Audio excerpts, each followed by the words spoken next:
Assalamualaikum warahmatullahi wabarakatuh. Nama saya Ragam Mujahidin dari Prodi Manajemen Informatika. Di sini saya akan menjelaskan tentang looping atau perulangan untuk video pengganti.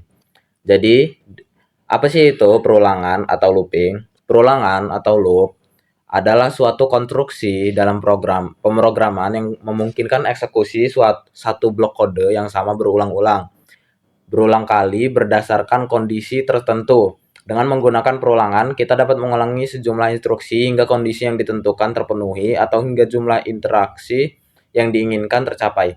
Jadi, singkatnya, perulangan itu adalah sebuah program yang bergunanya dia untuk menjalankan satu blok kode agar berulang-ulang hingga akhirnya um, berulang-ulang selama kondisi tertentu itu terpenuhi gitu. Jadi kalau udah dia sesuatu kondisi itu tidak terpenuhi, maka perulangan tersebut akan berhenti gitu. Seperti contohnya di sini ada kita pengen nulis I love you in every universe sebanyak 5 kali. Kalau kalau kita tidak pakai perulangan itu kan ribet gitu. Dia bakal si out terus sampai 5 kali secara berulang-ulang kayak gini, secara manual gitu. Tapi kalau kita misalnya pakai looping atau pakai perulangan, itu cukup 3 baris ini saja. Bahkan ini terhitung 2 baris. Jadi dia terdapat perulangan. Jadi ini dia akan diulang si out I love you in every universe. Ini akan diulang-ulang selama kondisi I ini masih kurang dari 5. Jadi untuk bacanya itu seperti ini. Ini ya oh ya, untuk looping itu kan terbagi menjadi 3. Yang pertama ada looping for, looping while do, dan do while. Nah, ini untuk looping yang for. Ini yang untuk for loop ya. For loop digunakan untuk menjalankan sekelompok pernyataan berkali-kali dengan jumlah iterasi yang sudah ditentukan. Jadi kalau untuk for loop, itu iterasinya itu sudah ditentukan. Itu struktur umumnya itu ada 3 ya. Yang pertama itu kayak gini, for. Jadi yang pertama ada inisialisasinya, yang kedua ada kondisinya, dan yang ketiga update-nya. Jadi inisialisasinya itu semacam misalnya kita mau inisialisasi sebuah variabel i gitu. Jadi di sini variabelnya integer. Jadi di sini kita bakal nulis integer i. Sama dengan berapa nih kita mau variabelnya? Inisialisasinya dengan nilai berapa? Misalnya 0. Nah, kondisi itu adalah kondisi untuk for-nya. Jadi selama kondisi ini terpenuhi, for ini akan berjalan terus. Jadi misalnya seperti yang di atas, jadi kita membacanya for integer i itu kan sama dengan 0. Ini inisialisasinya. Nah, ini i kurang dari 5 adalah kondisinya. Dan i++ adalah update-nya. Nah, jadi ini kan integer i sama dengan 0. Dan kondisinya adalah i kurang dari 5. Jadi selama i ini kurang dari 5 nilainya, dia akan menjalankan for ini. Dan setelah satu kali menjalankan, dia nilai i ini akan diupdate, yaitu i++ atau i ditambah dengan 1. Jadi misalnya bacanya seperti ini. For integer i kan sama dengan 0. Maka dia ngecek i ini kurang dari 5 kan? I-nya kan 0. 0 kurang dari 5 atau tidak? Maka iya kan? Maka dia akan nge out ini. Itu i++. I-nya ditambah 1 gitu kan. Nah, setelah itu dia setelah itu kan baru 0 kurang dari 5. Itu kan di i++ berubah menjadi 1. Nah, setelah di i++ berubah menjadi 1, 1 tersebut dilihat lagi, dicek lagi apakah masih terpenuhi dengan kondisi i kurang dari 5, apakah tidak gitu. Jadi kan tadi i-nya udah plus, berarti kan 1. 1 kurang dari 5 atau tidak? Iya kan? Berarti masuk lagi sampai sini. Dan seterusnya hingga i ini bernilai 5. Karena kan 5 tidak kurang dari 5 kan? Tapi kalau misalnya di sini ditulis kurang dari sama dengan 5, maka masih terpenuhi. Maka si out ini akan keluar lagi. Tapi karena ini kurang dari 5, maka si out ini hanya akan keluar sebanyak 5 kali. Begitu.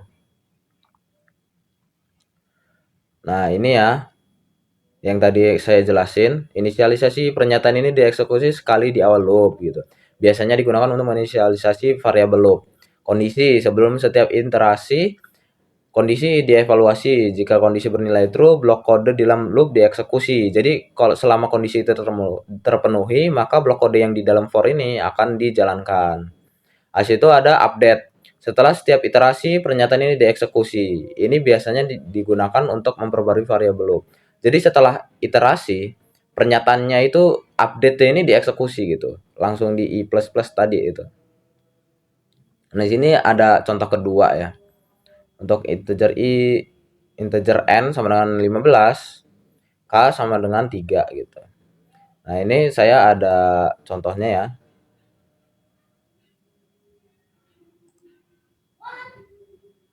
Nah, oh ya, untuk disclaimer dulu, saya ngodingnya di HP. Jadi saya pakai aplikasi decoder namanya, di HP bisa. Nah, di sini kan sama tuh kayak yang tadi, dia integer n sama dengan 15. Untuk k-nya sama dengan 3. Nah, di sini ada looping nih. For integer i sama dengan 1. Habis itu i kurang dari sama dengan n. Jadi kan i-nya sama dengan 1.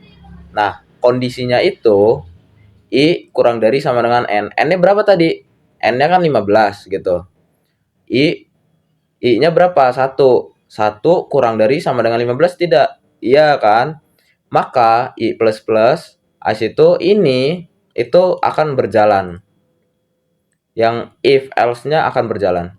Setelah dia terpenuhi, ini akan berjalan, maka dicek lagi kondisinya di if ini.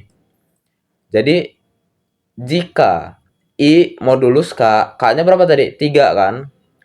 1 modulus K sama dengan 0 nggak? Tidak kan? Berarti kan jika dia di modulus yang lebih besar, berarti nilai itu sendiri kan? Maka 1 modulus 3 itu sama dengan 1. Maka ini tidak terpenuhi. Maka yang keluar, yang dijalankan adalah else. Yaitu si out langsung I-nya. Nah gitu. Dia akan, perintah ini akan berulang terus hingga akhirnya i ini setelah di i++, setelah di i++ terus, i-nya bernilai lebih dari 15. Jadi if else ini akan berjalan sebanyak 15 kali. Begitu. Dan tapi ini kan nggak sesederhana itu gitu. Karena di sini ada yang namanya percabangan. Ada yang namanya percabangan gitu. Nah, dia bakal ngecek terus sebanyak 15 kali. Dan setiap kelipatan 3, kan modulus 3 ya. Setiap kelipatan ketiga di modulus 3 sama dengan 0, dia akan ngasih out bintang. Jadi dia hasil akhirnya akan seperti ini.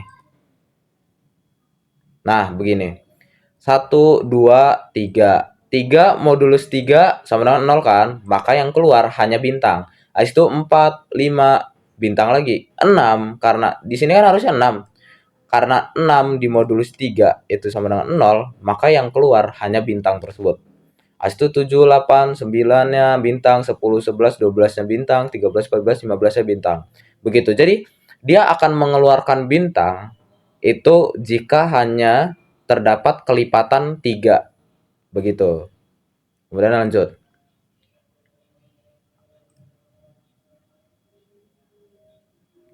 Oke, lanjut. Yang kedua adalah perulangan while loop ya. Perulangan while atau while loop. Sama hampir mirip kayak yang for tadi, for loop. Kalau for loop tadi kan ada 3 ya. Ada inisialisasi, kondisi, dan update. Sedangkan kalau di while loop itu agak lebih sederhana. Jadi dia inisialisasinya itu di luar while-nya, kemudian kondisi itu ada di dalam kurung while-nya, dan update-nya itu ada di dalam while tersebut, ada di dalam kode while-nya. Jadi begini, Cara kerjanya dulu ya. Kondisi dievaluasi terlebih dahulu sebelum menjalankan kode di dalam loop. Jika kondisi bernilai true, blok kode dieksekusi. Setelah dieksekusi, kondisi dievaluasi lagi. Proses ini terus berulang sampai kondisi menjadi false. Jadi kalau while itu dia ngecek dulu baru melakukan kodenya gitu.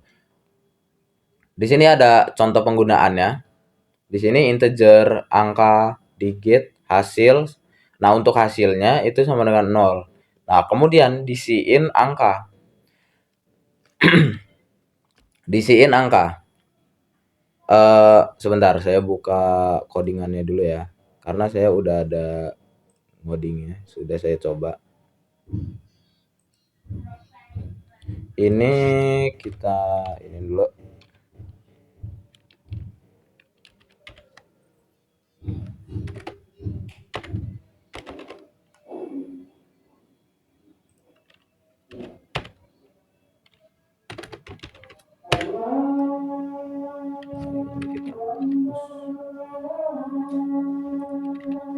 Oke, di sini sama kayak tadi ya. Di sini kan ada integer, angka, digit, dan hasilnya itu sama dengan 0. Nah, di sini kita bakal ngesiin angkanya. Jadi setelah disiin angka, dia akan menjalankan looping while yang ada di sini. Jadi selama angka yang kita input itu tidak sama dengan 0, maka yang di dalam ini akan terus dijalankan. Jadi begini, ketika kita misalnya memasukkan angka 299, maka 299 itu akan dimodulus 10 dulu terlebih dahulu. 299 dimodulus 10, berarti kan 9 tuh. Maka digit itu menjadi angka 10, menjadi angka 9. Sedangkan hasil itu sama dengan digit ditambah hasil dikali 10. Nah, kemudian yang dijalankan terlebih dahulu apa sih? Itu yang pertama itu hasil dikali 10 dulu. Tadi kan hasilnya itu 0 ya. 0. Nah, 0 dikali 10 itu kan 0. Jadi hasil itu sama dengan digit ditambah 0. Digitnya tadi berapa? 9. 9 ditambah 0 ya 9. Berarti hasilnya itu 9. Nah, untuk angkanya itu ada, setelah itu ini diupdate angkanya. Yang tadinya 299, angkanya itu dibagi dengan 10. 299 dibagi 10. 299 dibagi 10. Berarti kan dia tinggal berapa ya? Berarti tinggal 299 bagi 10. Tinggal 29 kan? Ya. 299 bagi 10 ya tinggal 29. Nah, habis itu dia bakal ngulang terus sampai akhirnya ini itu hasilnya 0 gitu. Angkanya itu hasilnya iya, hingga akhirnya angkanya itu hasilnya 0 gitu. Baru setelah itu dia bakal see out hasilnya. Seperti contoh ini nih.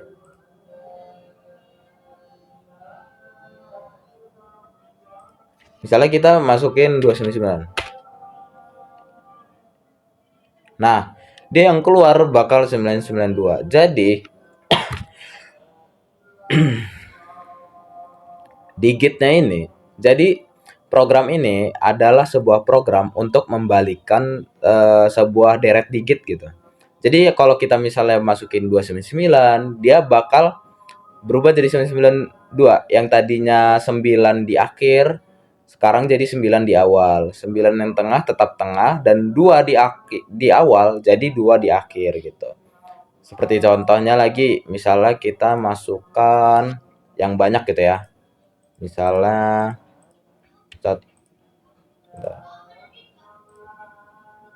sebentar, iklan dulu. Aduh.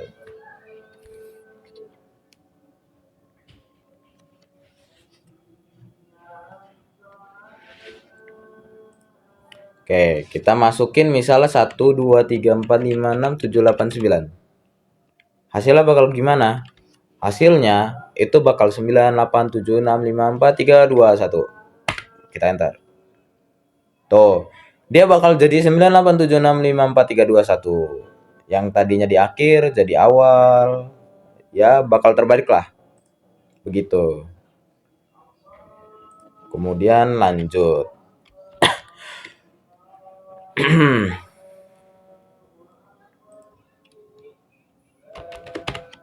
Oke, kita lanjut ya. Kemudian yang ketiga ada perulangan do while. Nah, perulangan do while ini mirip dengan while loop. Tapi bedanya kalau do while itu baris kodenya terlebih dahulu yang dikerjakan, baru dia kondisinya dilihat gitu.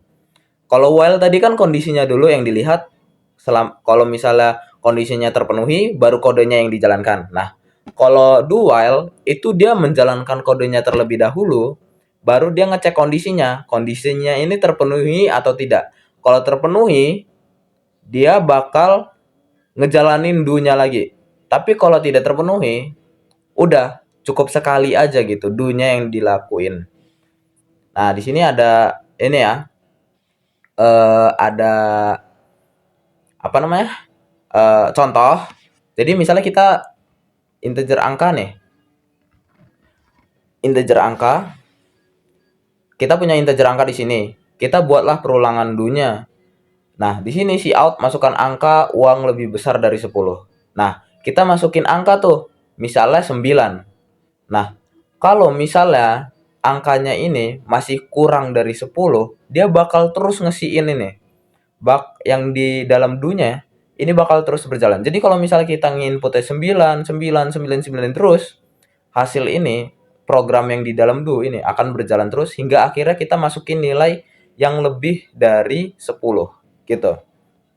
Kita coba ya.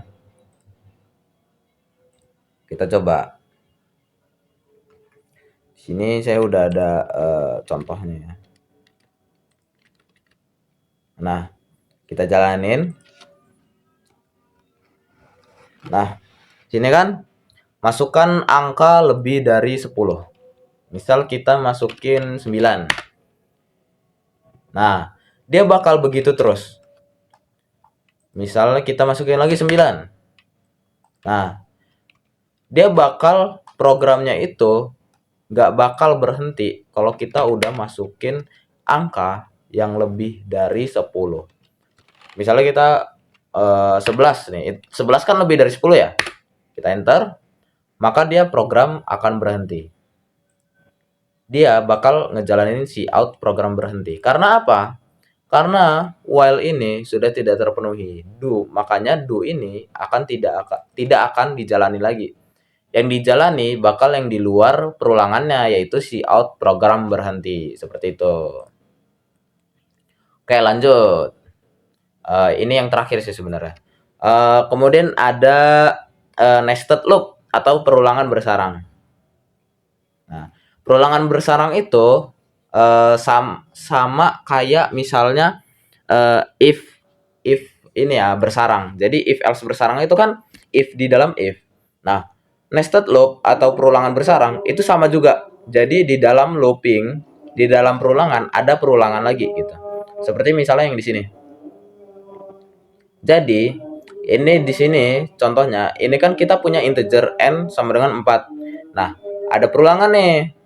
Maka integer i-nya itu kan sama dengan 0. Nah, dia ngecek nih, i-nya kurang dari 4 atau tidak. Kalau misalnya iya, maka i-nya plus-plus dulu. Habis itu baru dia ngejalanin for yang di dalamnya lagi. Nah, for yang di dalamnya lagi itu integer j sama dengan 0. J-nya kurang dari n. J kurang dari 4 tidak? Iya kan? Makanya dia akan berjalan. J plus plus, S itu C out, I ditambah J. I-nya berapa tadi? I-nya 0 ditambah J. J-nya berapa tadi? 0. Maka dia akan jadi 0. Setelah itu, setelah ini dijalanin, I-nya 0, dia bakal masih di for ini dulu. Jadi masih di for yang di dalam dulu. J-nya tadi kan 0. J++. Jadi 1. J1. 1 kurang dari N-nya nggak? 1 kurang dari 4 nggak? Iya kan? Berarti dia akan menambahkan lagi. I-nya tadi masih 0. 0 ditambah 1. Berarti 1 kan? Nah, dia bakal gitu terus sampai akhirnya cuman keluar 3. Karena ketika udah 4, J-nya udah sama dengan 4, itu kan 4 tidak kurang dari 4 kan? Kecuali kalau di sini ditulisnya kurang dari sama dengan N, baru dia masih terpenuhi. Jadi di sini bakal keluar dari 0 sampai 4. Tapi karena dia kurang dari, makanya dia yang keluar hanya 0 kurang dari 0 sampai 4 sampai 3 gitu yang keluar. Nah, setelah ini yang di dalam itu selesai, maka dia balik lagi. Ini si out dulu, maka balik lagi dia ke perulangan yang di luar. Tadi I-nya kan 0. I-nya udah di plus-plus tuh, berarti jadi 1. Maka dia ngecek 1 kurang dari 4 tidak? Iya kan? Maka masuk lagi sini. Terus kayak tadi J-nya jadi 0, 1, 2, 3. Tapi I-nya kan udah 1 tuh. Berarti di sini 1 ditambah 0, 1 ditambah 1, 1 ditambah 2, 1 ditambah 3. Maka dia akan keluar yaitu 1 sampai 4 begitu. Dan seterusnya sampai akhirnya outputnya seperti ini begitu.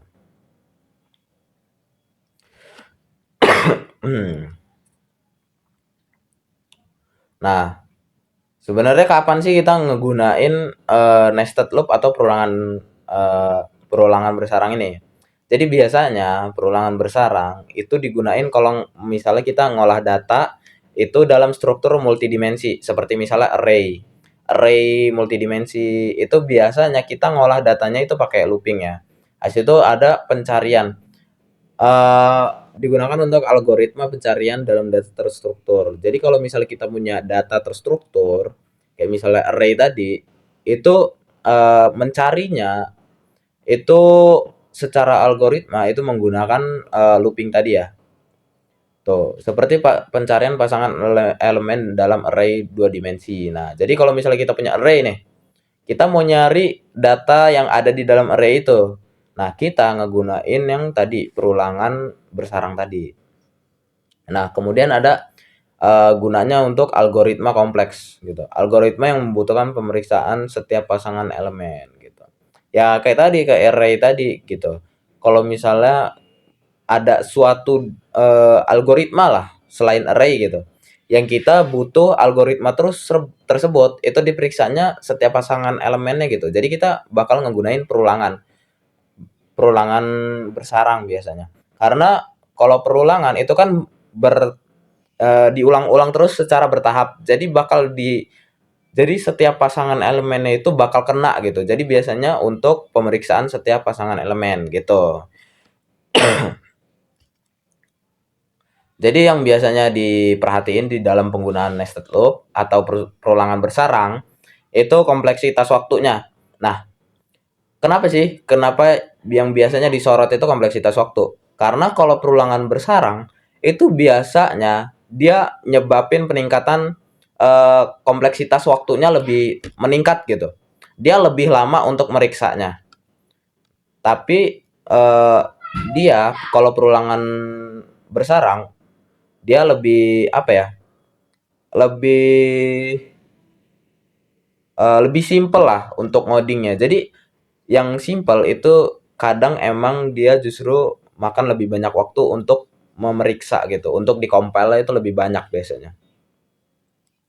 Jadi misalnya kita punya looping yang bersarangnya 3 kali gitu. Karena kan misalnya ada array 3 dimensi ya.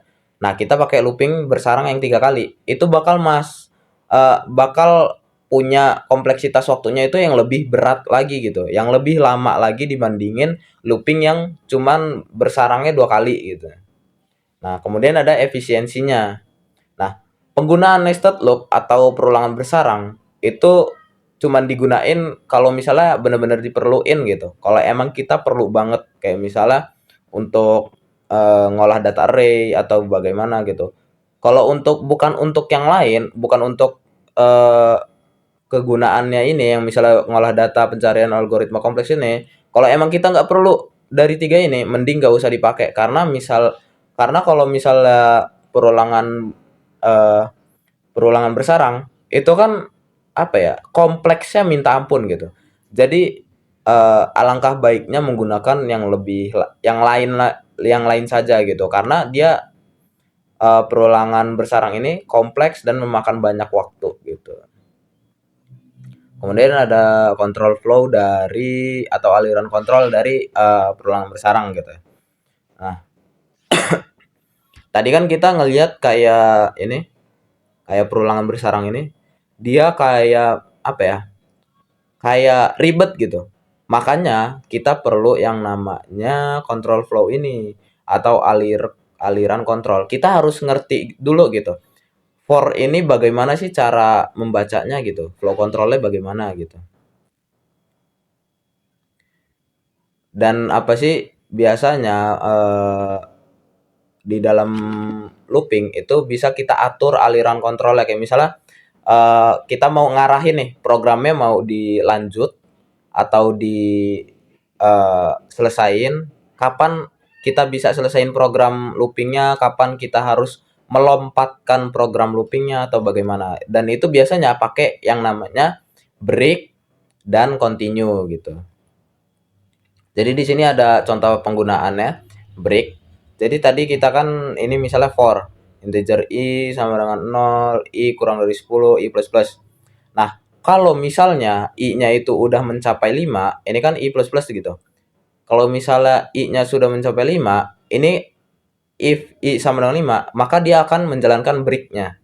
Tapi kalau if-nya ini tidak terpenuhi, maka dia akan see out i tersebut. Jadi begini, dia bakal mengulangi yang di dalam for ini hanya sebanyak 5 kali. Kenapa? Karena ketika dia sudah mencapai 5, walaupun ini terpenuhi yang i kurang dari 10, tapi dia sudah mencapai 5, programnya akan selesai. Akan break ini akan dijalankan, dan yang di dalam for ini akan selesai seluruhnya. Dan dia bakal nge-see out loop selesai. Di sini misalnya nih, ini seperti contohnya ya, output ya. 0, jadi dia di sini kan 0 awalnya. Dia bakal nge-see out 0, i-nya sini. 0, 1, 2, 3, 4, 5. Nah, if i sama dengan 5, dia bakal break. Jadi yang di dalam for itu bakal selesai segala-galanya. Jadi bakal ngejalanin yang di luar for tersebut, yaitu si out loop selesai. Maka 0, 1, 2, 3, 4, itu yang kelima, loop selesai. Begitu. Kemudian yang kedua ada continue. Nah, continue itu dia lebih seperti melengkah. Jadi kalau tadi kan break itu bakal nyelesain seluruhnya ya, seluruh program yang ada di for-nya. Nah, kalau continue itu bakal seperti melengkah saja, melengkah instruksi sekali saja. Jadi misalnya ini tadi, kalau misalnya i-nya sama dengan 5, dia bakal continue. Dia bakal yang si out i-nya ini itu nggak akan dijalanin. Jadi bakal continue langsung ke for selanjutnya gitu. Bakal ke i yang selanjutnya, yaitu 6. Jadi yang di sini, yang di dalam for-nya, ketika dia ketemu continue, yang di dalam for itu tidak akan dijalankan sebanyak satu kali. Karena continue-nya ini kan hanya satu kali ya. Hanya satu kali. Dan dia nggak akan langsung ngejalanin yang di luar for-nya. Dia bakal masih ngelanjutin yang for-nya, yaitu i-nya sama dengan 6. Karena kan i-nya plus-plus gitu kan. Maka i-nya sama dengan 6. Dia bakal ngisi out 6, hasil itu 7, hasil itu 8, 9 gitu. Nah, 9 kurang dari 10. Kalau udah 10 dia tidak terpenuhi kan, maka for-nya selesai dan si out loop selesai gitu. Jadi dia bakal outputnya kayak gini. 0, 1, 2, 3, 4. 5-nya hilang karena dia di continue, dia nggak akan ngejalanin si out i-nya ini.